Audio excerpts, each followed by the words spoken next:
So much for being a quiet country bobby. Called out before I've even finished breakfast. Well, at least you've got an appetite. I'm just on my way to see Gina. Hang on. Shouldn't PC Weatherby be handling things now? Well, things have changed. I've decided I wanted to stay on in Aidensfield. Headquarters have agreed to let me. Really? Well, so what about PC Weatherby? The thought keeps haunting me. Phil Bellamy will be alive but for me. You didn't fire the shotgun? No. But by shooting my mouth off, I enraged the man who did. The man was an emotional mess. It was a tragedy waiting to happen. It was not your fault, lad. People round here will blame me. I bet Bellamy's wife does. But I'll get packed and leave. There's still a job for you here. But I thought PC Mason's to stay on at Aidensfield. There's a vacancy here in Ashfordley. What, Phil Bellamy's job? Well, what will people say if I take that on? Isn't it best I just leave? If you do that, it might further fuel suspicion that you were somehow at fault. Don't run away from this, lad. Your wife and kids are expecting to come here. I want you on my team. I'll have to have time to think about all this. My family. Of course. Take a couple of days off. Let me know your decision.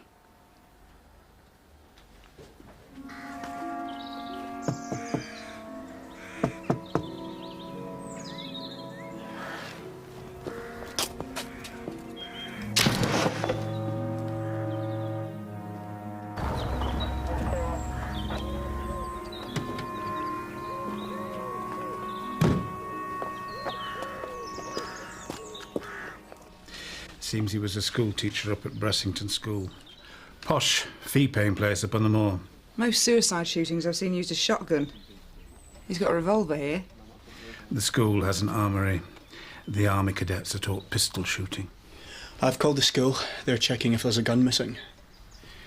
I think these are prescribed for depression. There's more in the bathroom. Depressed teacher shoots himself? Well, it's looking that way. No sign of a struggle, no forced entry. It was Mason who broke the door down. As he's in Aidensfield full-time now, he'll assist you with any further inquiries. I'm still not sleeping. No more than a few minutes at a time. There you go. Thanks. I just keep hoping I'll wake up to find it's some terrible nightmare. I can organise sleeping pills or sedatives if you like. No. No, I don't want to rely on pills. I want to get through this on my own. It's just so hard to believe. That's what I am now. On my own.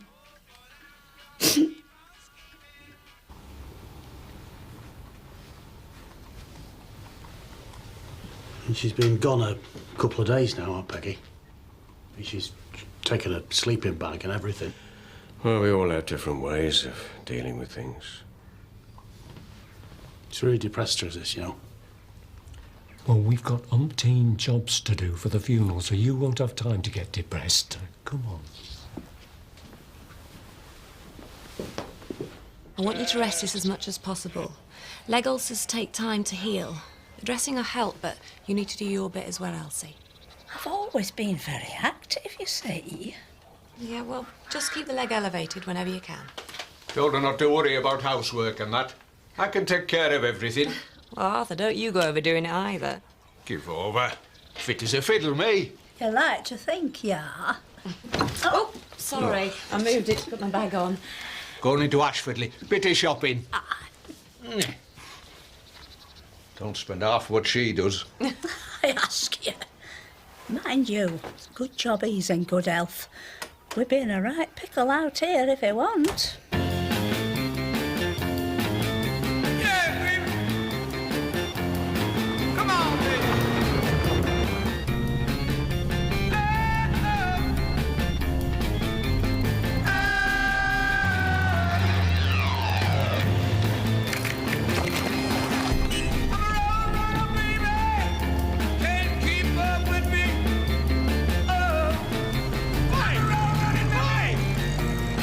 Keep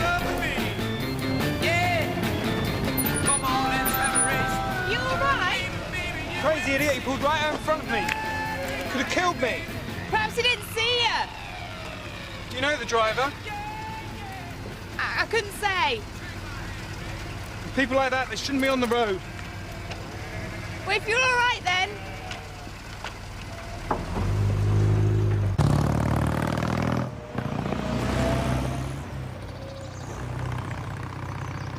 Terrible business, just awful. I'm Shirley Barlow, by the way, the headmaster's wife. Come on, boys, you'll be late for class. The boys will be distraught. He was a very popular teacher.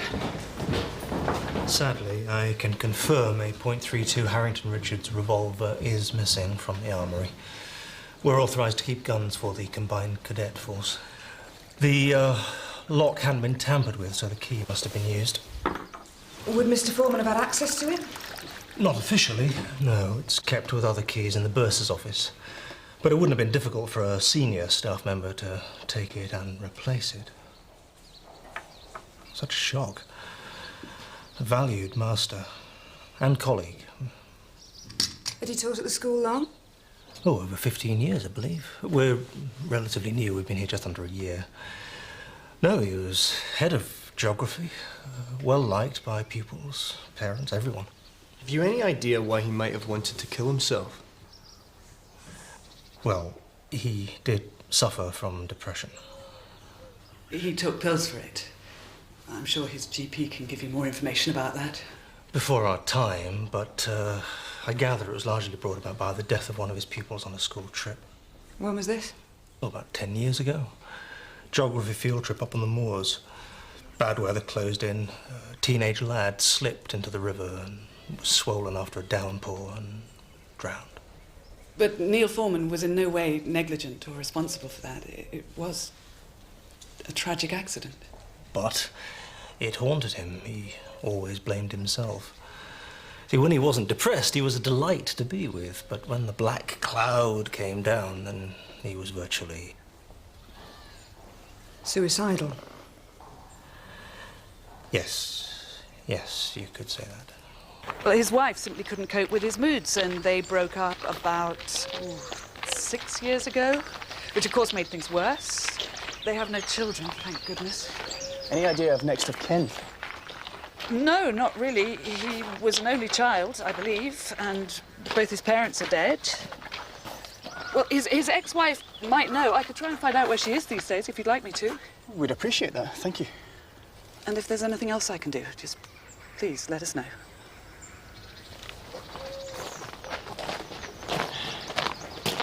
Seems straightforward. It's odd that he didn't leave a suicide note, though. All suicides leave notes. And why now? The boy died 10 years ago. If it was connected to his marriage failing, that was 6 years back. What specifically caused him to end it all now? Who knows why anyone pulls the trigger? We're not paid to do that kind of guesswork, are we?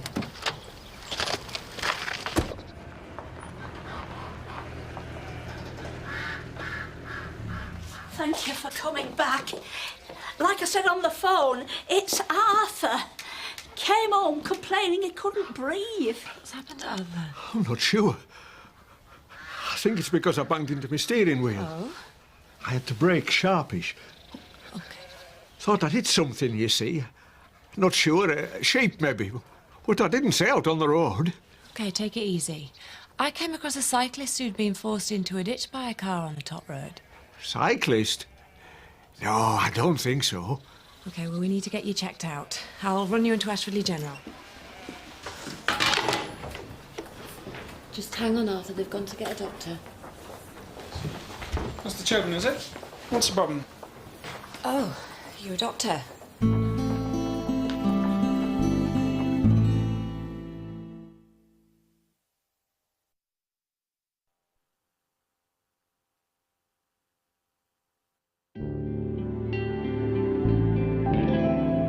It's definitely a traumatic pneumothorax caused by his hitting the steering wheel.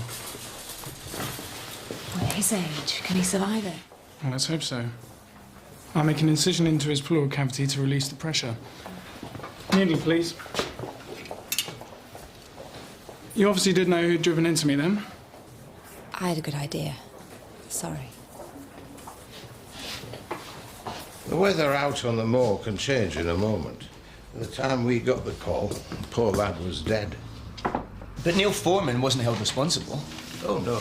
But the inquiry found that he'd done everything he could for those in his care. He was even praised for his efforts to save him. He dived in after the lad. But the family continued to blame him, particularly the dad, Terry Bishop. Well, it was his only son, and he took it hard. He could become nasty, especially in drink. He threatened to kill Foreman. Go on. Well, Oscar Blaketon was sergeant at the time. He had to caution Bishop. Alf was just telling me how the drowned boy's father once threatened to kill Neil Foreman. When was this? Well, it was after the incident, about 10 years ago. He'd been drinking heavily. A drunken threat made over a decade ago. I'm not sure that'll be relevant now. Let's see what the post-mortem says, shall we? I still think something doesn't quite add up.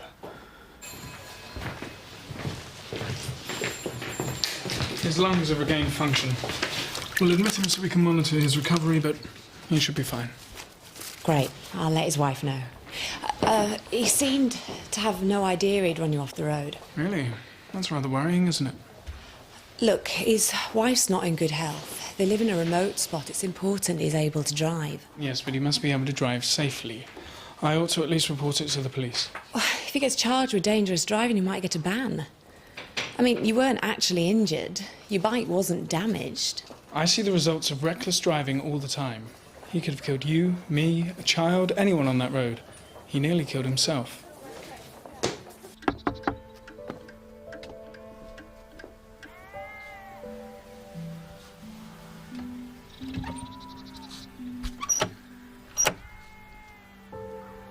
Mrs. Bellamy? I can only imagine how you must be feeling. Oh, believe me, if I could turn the clock back, I'd willingly take the bullet myself, I would. I'm so sorry. I've never felt such guilt. It's gnawing away. I was going to move my wife and kids here. You know, a new start. I just don't know what to do now. It makes two of us then. I wasn't sure if I'd be welcome at the funeral tomorrow. Yeah. Yeah, you are. You don't blame me entirely then? No. What Phil did was just so typical of him. The man I knew and loved and married.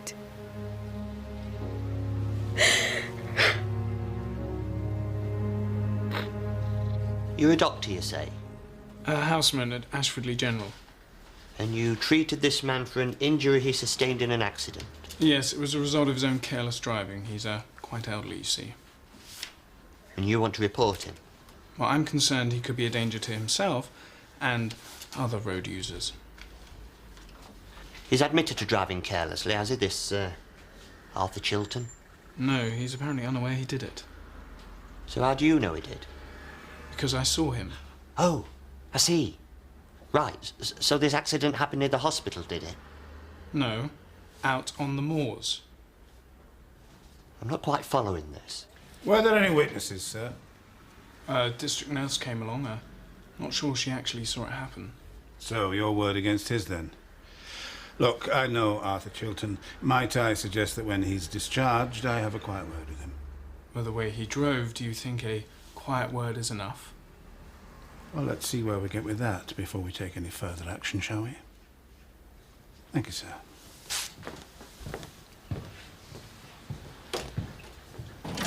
Yeah, Terry Bishop runs a sawmill. Hard-working chap. We all felt for him when he lost his only son. But you took his threat against the teacher seriously? Oh, he had to. He got steaming drunk. Went round to Foreman's house, banged on the door, threatened to kill him. Did you think he meant it?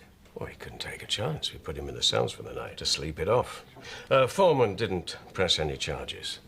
He said the family had suffered enough. Right. Thanks for that, Oscar. Oh, Carol wasn't around when I finished work. I thought she might be in here. Haven't seen her, have you? You've taken quite a shine to our district nurse, haven't you? Confirms death was caused by a single gunshot to the head. The bullet definitely came from the gun we found by his hand. So, what's the problem? It was fired from a range of over 2 feet from his head. Exactly.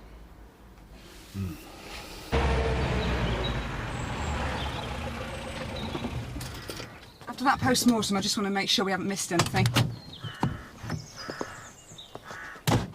No sign of any break-in upstairs. How about down here? No. The only recent prints on the gun were his. There's no sign of anyone else being involved. Hang on, Sarge. I think we might have missed something. He's writing with his left hand. We found him with the gun by his right. 49 years ago, Arthur carried me over that doorstep. It's the only home we've ever known. Golden wedding next year, then? We really want to celebrate it here. But now, with my poorly leg and Arthur getting accident-prone, we might be forced to move. I don't think I could bear it. What other accidents has he had? I think it's because he's been worried about me. He's got a bit clumsy lately. He keeps bumping into things. Oh, left-handed. Definitely, I can picture Neil now. He was left-handed. The father of the pupil who died, Terry Bishop, had he had any recent contact with Mr. Foreman? Not that I was aware of, no.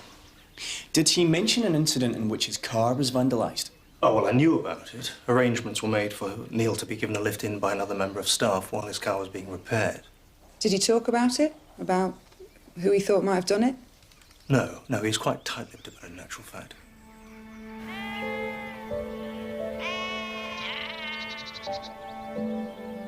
I've closed the pub till this evening.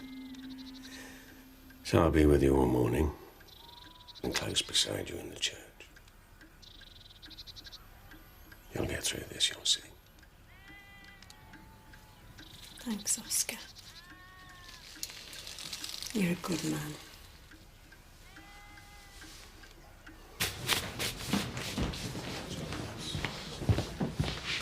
Well done, P.C. Weatherby. I'm sure everyone will be glad to see you there. I hope you're right. Can I have a word? I'll see you at the church.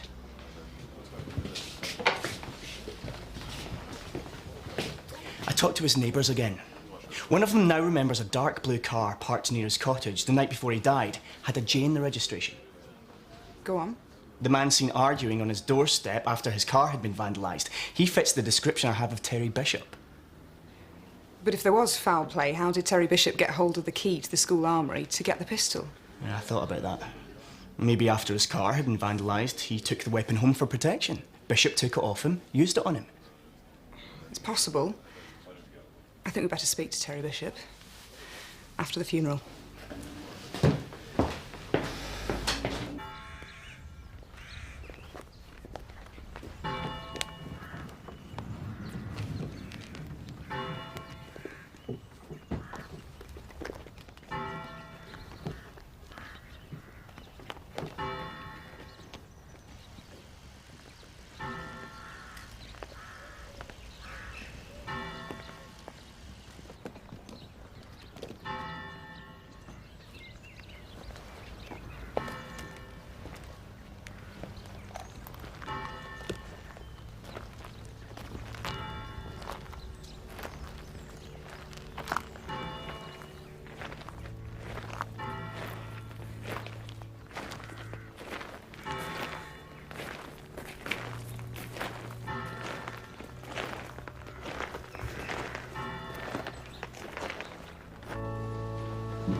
I am the resurrection and the life, saith the Lord. He that believeth in me, though he were dead, yet he shall live. And whosoever liveth and believeth in me shall never die.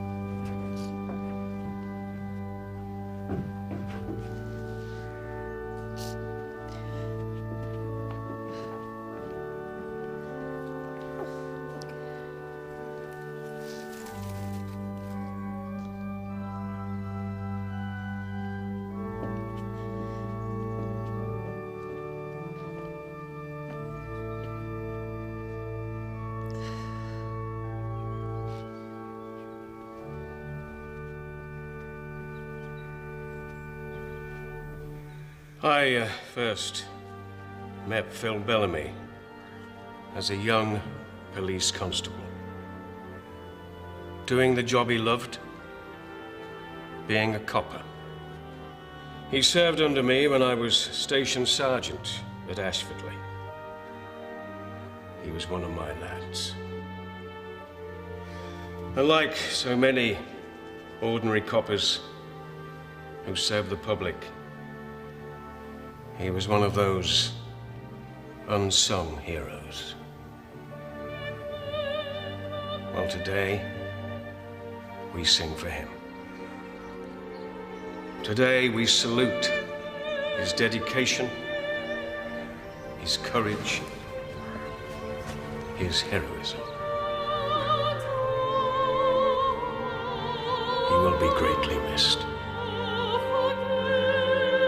God bless him.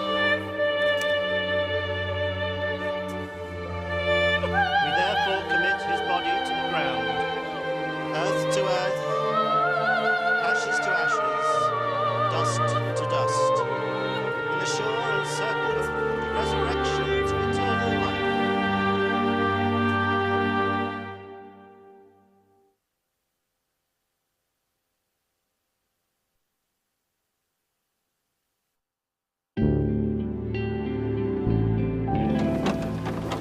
No idea when I saw him last. Why? He's been found dead. We think he may have shot himself. Well, finally done the decent thing, has he? Decent thing? He killed my lad. When you send your kids on a school trip, you rely on teachers to look after them. Your son's death was proved to be an accident, wasn't it? That were a whitewash. The school hired some smart-ass lawyer to make sure they came out blameless. Foreman killed my lad. They should never be near a swollen river. I'm glad he's dead. My only regret is I didn't pull the trigger myself.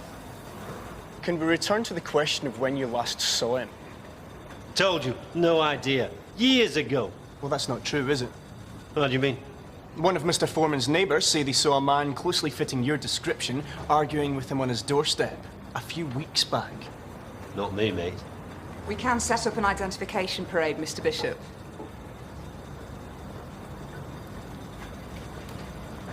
Mr. Foreman's car had been attacked a couple of days before that sighting with a sledgehammer. What do you know about that? Have either of you got kids? Can you imagine what it's like to lose a child? Your only son. I think we'd like you to come with us to the station. Preferably voluntarily. As these things go, it went as well as could be expected. Well done, Bernie. Thanks, Alf. I think Gina stood up to it very well. I think Mr. Bellamy would be very proud of her. Yeah, he would indeed. Made of the right stuff, Gina. Well, there's no rush, Gina. Just take your time. Whatever you decide, it's all right with me. I can still see him stood there at the bar with his pint. Memories here are too painful, Oscar. I've decided I'm going to go back to Liverpool. Really? I I need to make a clean break from the past. All my family are there. I've started making plans.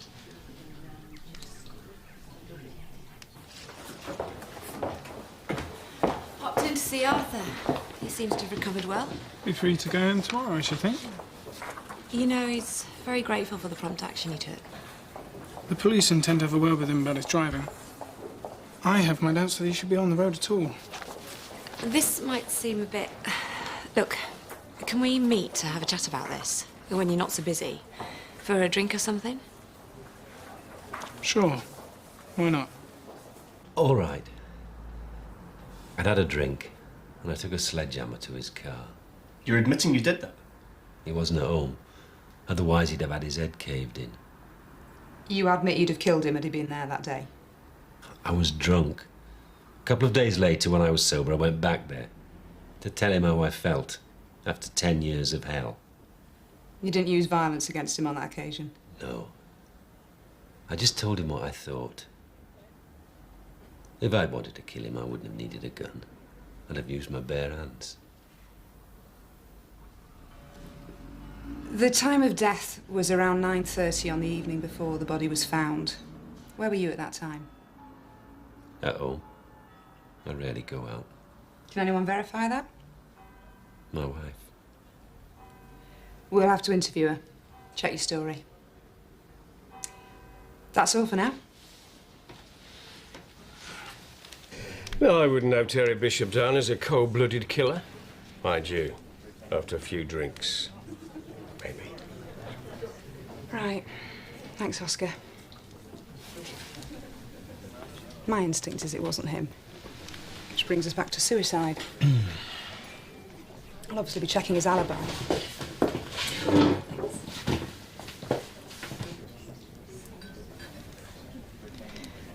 What is it with that woman and the effect she has on all the uniformed constabulary around here? Sorry? Nothing. I'll see you tomorrow. Oscar, who's that Carol's meeting? I've no idea. He's a good-looking bloke, though, isn't he? Maybe it's her boyfriend. It was good of you to meet me, Dr. Oakley. Chris. My name's Chris. Thanks. I'm Carol. Suits you. You look like a Carol. Anyway, I think Arthur's a bit distracted lately. His wife's not been well. It was probably just a lapse in concentration. That could have been fatal. If he loses his licence, they'll have to move from the house they've been living in for nigh on 50 years. That would be a shame. Let me get you a drink.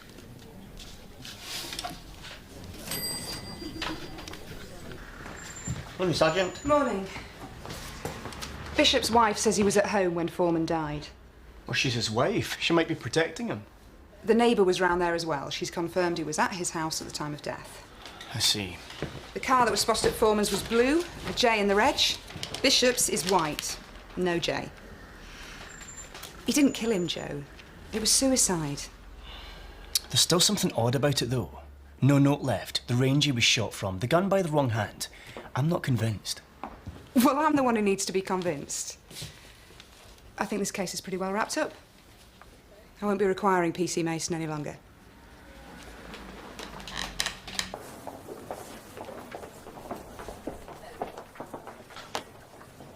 He's been discharged, just getting dressed. Oh, great. I'll take him home, make sure him and his wife are settled. I enjoyed last night. Nice pub. Yeah. And nice company.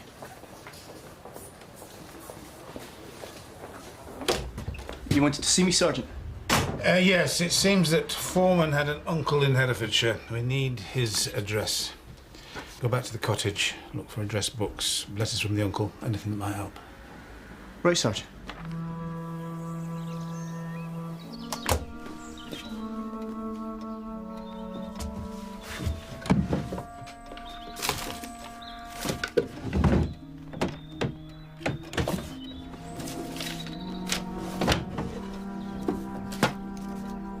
I'm really sorry I might have caused you serious injury.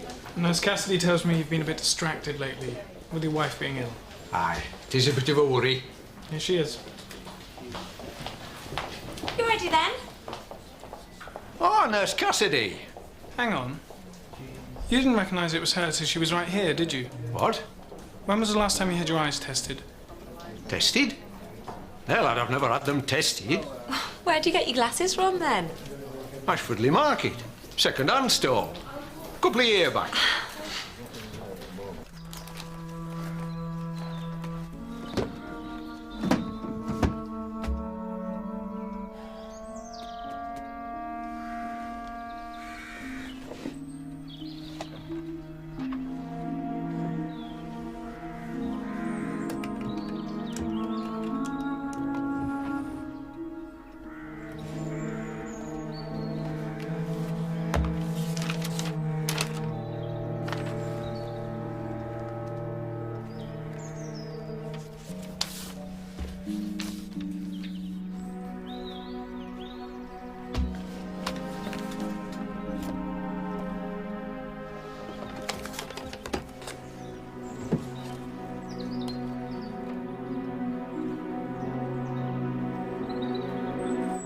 Control receiving.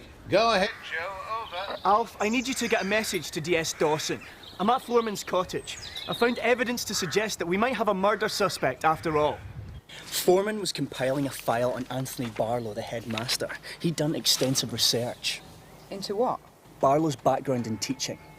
He systematically worked his way through his CV, previous schools, qualifications, etc. Why would he do that? It's clear from his diary. Foreman was furious that Barlow was appointed headmaster over him when the vacancy came up last year. But Foreman wouldn't have been considered a suitable candidate, would he? With his depression? No, and his diary entries shows that he resented the fact that he was overlooked because of his past.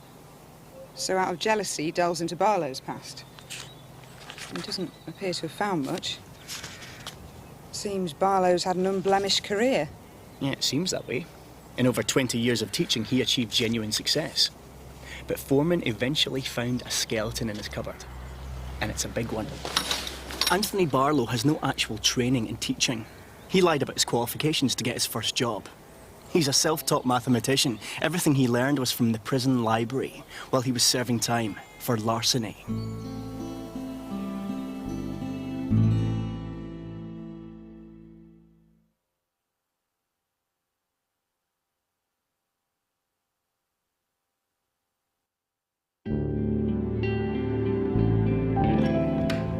It's the police again, Anthony. They need to speak to you.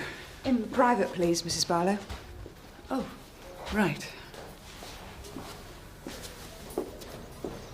Mr. Barlow, were you aware that Neil Foreman had been conducting an investigation into your past? My colleagues tested his eyes.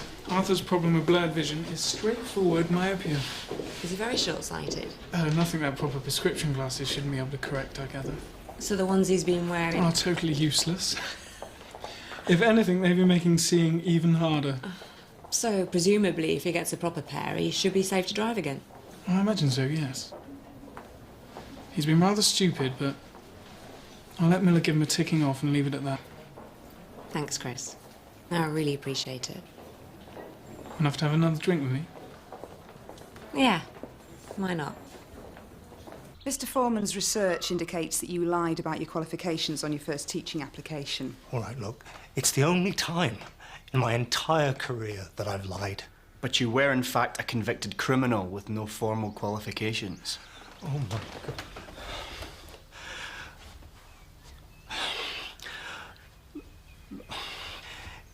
It was just after the war. I was a young ex-soldier with no prospects. The only work I could find was as a clerk. The pay was very poor. I stole from the office safe. I was caught, convicted, paid the price. While I was inside, I swore I'd make something of myself. I studied the prison library. I'd always been good at maths, and now I found out that I was good at teaching as well, you know, other prisoners. On release, I knew that I would never be trusted to teach children, so yes, I lied to get a foothold in the profession. Did Mr. Foreman confront you with his findings? Yes, yes. He said, unlike me, he was still paying the price for his past, but unlike me, he wasn't a criminal. Yet I had been made a headmaster, and he never would be. He said it was unjust. Did he blackmail you? No, he didn't want any money. He just wanted me to know that he had the ability to ruin my professional life. I don't believe at heart he was a vindictive man.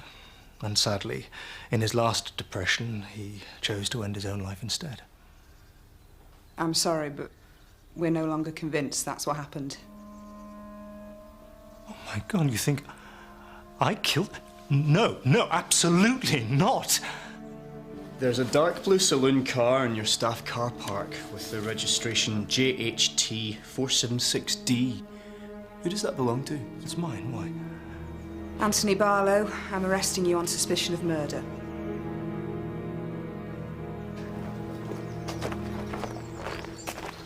What's going on? I think I killed Neil. What? Mr. Foreman died at around 9:30 p.m. on the night before his body was found.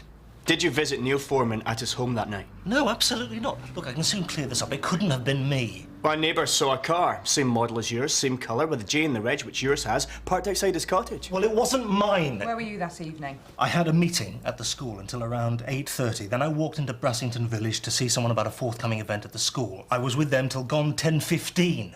Who did you go to see? The vicar. Ask him. When was the last time you had a breath of fresh air? What do you say we drive onto the moors, take a stroll?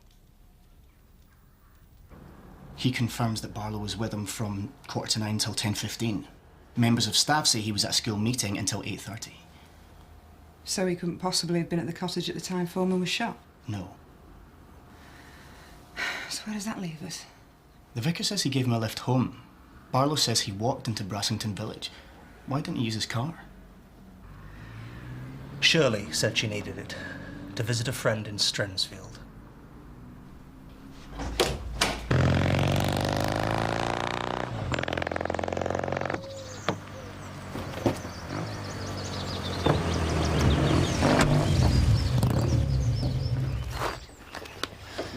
Going somewhere, Mrs. Barlow? You see, my husband and Neil Foreman both make mistakes in life. But Anthony worked very, very hard to make amends for his. But Neil Foreman, on the other hand, was just forever wallowing in guilt, full of bitterness and self-pity. Did you kill him? Look, once he'd uncovered Anthony's past, he had the power to wreck our lives. Now, Anthony said that he wouldn't, but Neil Foreman was unstable. Now, how could anyone trust him? It was our lives or his. Are you admitting you killed him? I got the gun from the armory. Had no problem being let into his house. And made it look like suicide. Did your husband know you went to see Mr. Foreman that evening? No, he hadn't a clue. No, Anthony is spineless when it comes to making hard decisions. You've no idea how weak he is. I practically ran that school as far as discipline, school matters were concerned. Anything tough needed doing, I did it, like I did this. But in the end, all I did, I suppose, was kill one feeble man for the sake of another. She loved me very much, admired me. Love must have driven her to this. All she succeeded in doing was killing a very decent man and destroying everything that we had. I'm very sorry, sir. Yeah, so am I.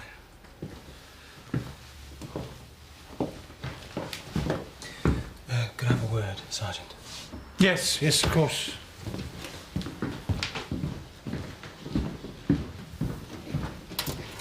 think he's going to stay?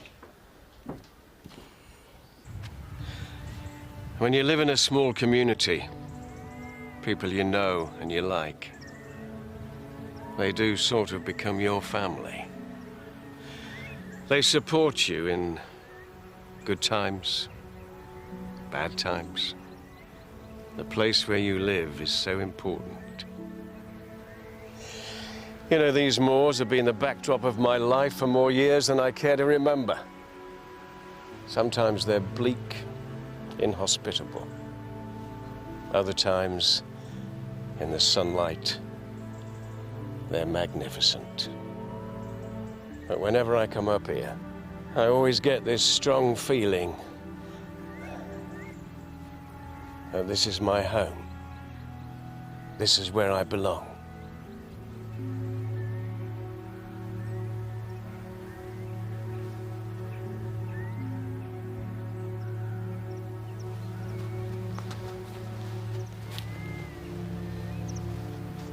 I'm not sure that I do. Not anymore.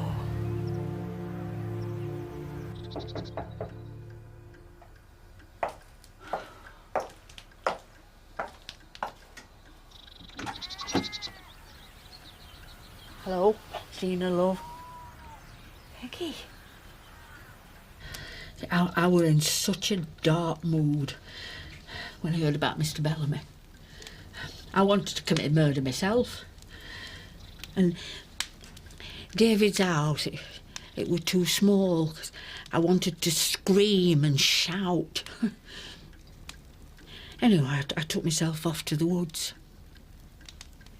I don't know what I were looking for. Answers, I don't know. Any road. I were in wood, and I was sitting under a tree. It was evening time, and it started to drizzle. You know, the sort of rain that makes the earth smell alive. And I looked all around me, and I saw it. It was there, everywhere. Every insect, every bird in flight. I looked, and everywhere were life. There was raindrops dripping down my nose, but it was comforting to be reminded that life goes on. Gina, it does go on. Thanks, Peg. It's funny, you in the woods thinking about life. You're usually busy in there poaching. Oh, I've done a bit of that and all. Here, got a couple of rabbits for you here. I'd make a nice rabbit pie. I'll skin them and gut it for you if you like. Most of the people in here were friends of Phil's, weren't they? Aye. And they could be friends of yours, given time. Do you know if Mrs. Bellamy will be in tonight? Well, she may do the odd night. I've left it up to her. Any road, Joe. 10 out of 10 for persistence. You always reckoned that it wasn't suicide. Yeah, that's right. You all right, Joe? You seem a bit down. Yeah, I'm fine. Fine. When he gets his new glasses, as well as being able to drive safely, Arthur will have another bonus. And what's that? He'll be able to see how attractive his wife's district nurse is. Give her. Look who's here. Gina. Well, it's nice to see you. Like I said, I don't want to stare at the four walls anymore. Yeah, she prefers to be in here, serving you lot. I've let Sergeant Miller know. I'm going to stay at Ashfordley. I'm going to move to a B&B until my wife and kids get here. I hope that's okay with you, Mrs. Bellamy. Yeah, of course it is. While I'm still here, I'll be happy to serve you in my pub any time. Thanks. Off. Good to see you. Glad you came. Yeah. Life goes on, as they say. Right. Who's next? make a habit of this? Bringing widows on dirty weekends? You didn't tell me you had a bit on the side. What are you on about? It's my brother-in-law to a T. What on earth's going on? Why are you in fancy dress? We're on the job. Are you a friend of his? Yes, good.